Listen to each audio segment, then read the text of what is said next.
Voltage regulators come in a few main types. Some give you a fixed positive voltage, others give you a fixed negative voltage, and some are adjustable.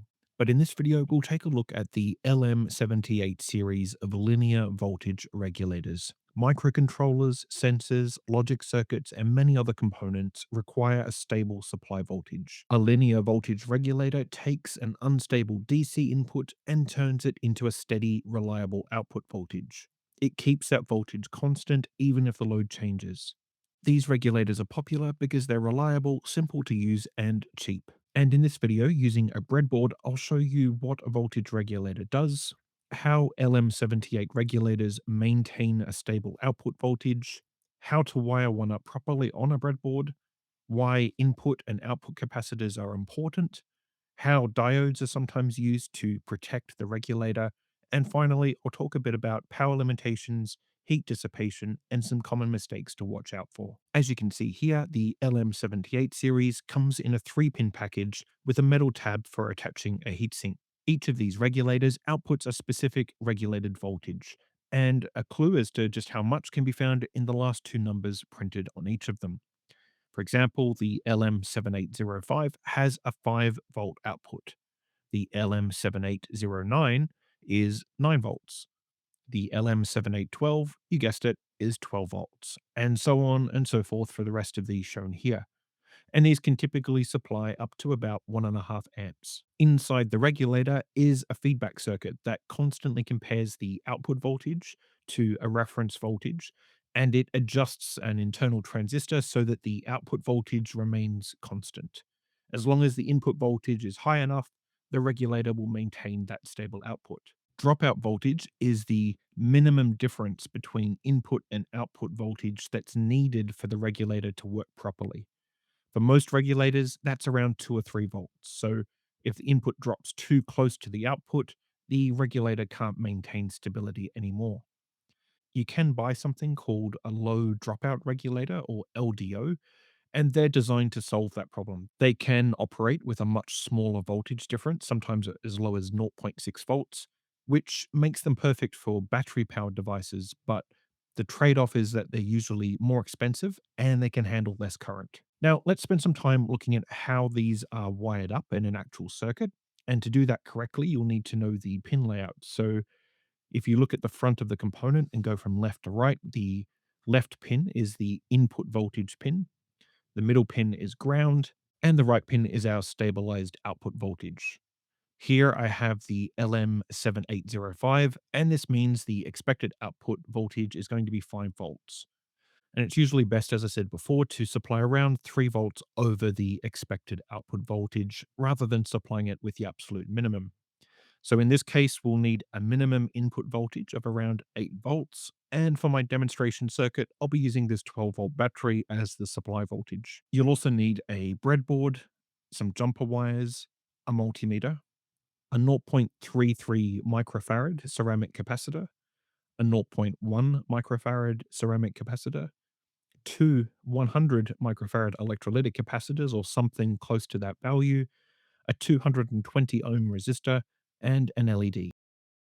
First, let's place the 5-volt regulator on the breadboard. I have it facing towards the camera with the input on the left and the output on the right. I'm going to use a wire with a male pin on one end and an alligator clip on the other. The alligator clip will go to the battery, and I'll connect our positive DC supply voltage to the top power rail of the breadboard here. Then I'll place a small jumper wire to connect the positive rail of the board to the input of the regulator like this. Next, let's connect the ground pin of the regulator to the bottom ground rail of the breadboard.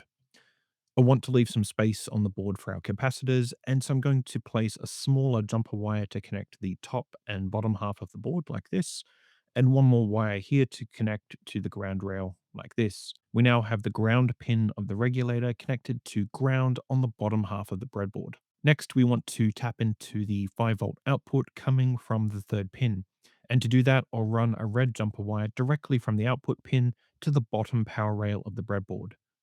This means we now have the top power rail as our supply voltage, the bottom power rail as our 5-volt output, and a shared common ground rail on the bottom of the breadboard. I'm also going to place a couple of header pins here which are not necessary, but it will just make it easier to take a voltage reading with my multimeter and demonstrate that the circuit is working. Next, we need to add some capacitors. The 0.33 microfarad ceramic goes between the input pin and ground pin, and we want to place that as close to the regulator as possible.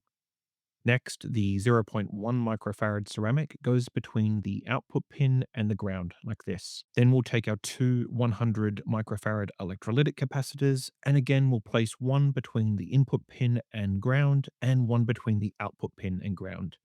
And the electrolytic capacitors can be placed a little farther away from the regulator. Also take care, as the electrolytics are polarized, and you need to orientate them correctly on the board, otherwise you'll damage them.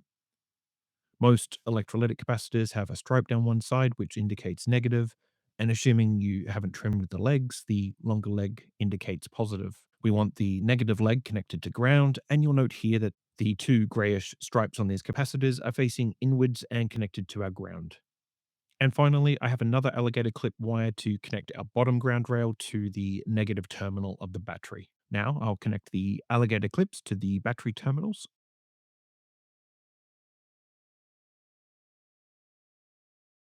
And then if we measure the output with a multimeter, we should see approximately 5 volts.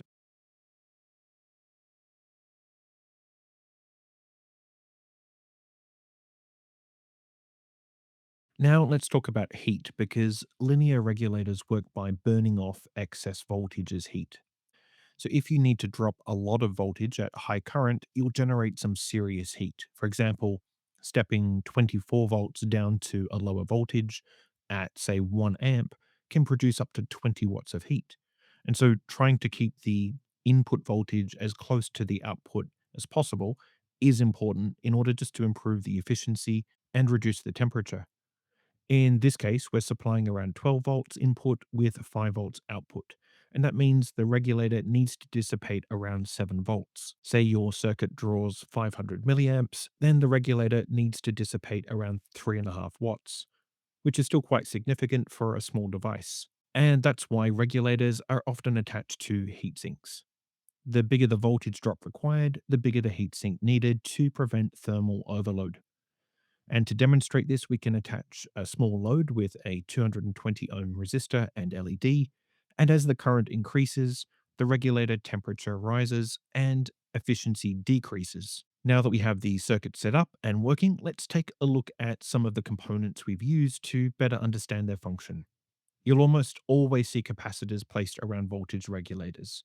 They're primarily used for stability, filtering noise, and for handling sudden changes in load. Now, you should always refer to the datasheet for the specific regulator that you're using, but typically on the LM78xx, a 0.33 microfarad capacitor is placed on the input and a zero point 0.1 microfarad capacitor on the output. These are usually ceramic capacitors and should physically be placed as close to the regulator pins as possible. On a breadboard, that means within one or two holes of the input and output pins. In a simple circuit like this one, where we don't have a lot going on, the regulator will probably appear to work fine without them, but they do serve a purpose, and you should always include these as a minimum. Regulators can become unstable and start to oscillate, especially on breadboards where you have long wires, which can introduce lots of noise to the circuit. Now, this explains the two ceramic capacitors, but why did we also add two electrolytic capacitors? Well, these act as bulk capacitors, and they're essentially there for smoothing changes in the load. These are usually electrolytic, and you should be sure to select one with an adequate voltage rating. These larger capacitors essentially act as an energy reservoir for when the load suddenly increases. For example, microcontroller switching states. The capacitor supplies that immediate current, and then this helps to filter and smooth out any dips in voltage. And that's why you often see two capacitors on each side. The input capacitors will help to smooth out and filter a noisy power source, like from a wall adapter, and on the output, it will handle any sudden current demand from your circuit. Now, there are no exact values that can be applied for every circuit, because the larger capacitor requirements depend on the situation and the specific regulator that you're using. For a 7805, the safest rule is just to follow the datasheet for the exact part that you bought, and then add the larger bulk capacitors if your wiring is messy or the load requires it. When it comes to selecting a capacitor value, the input capacitor size really depends on how noisy the power source is, the distance from the power source, and the current draw. The output capacitor size would depend on things like how quickly your load current changes and the sensitivity of your circuit. As a general rule, though, for the input, a 0.33 microfarad ceramic, and then somewhere in the range of a 100 to 470 microfarad electrolytic, and on the output, a zero point 0.1 microfarad ceramic with an electrolytic somewhere in the range of 10 to 220 microfarads are some common choices. Another component I haven't shown here, but you may encounter in some linear regulator circuits are diodes. Now, just like with the electrolytic capacitors, the LM78 regulators don't actually require diodes to function, but one or more diodes are often included for circuit safety and protection. A series diode, often a 1N4007, is sometimes placed between the positive supply and the input of a linear regulator.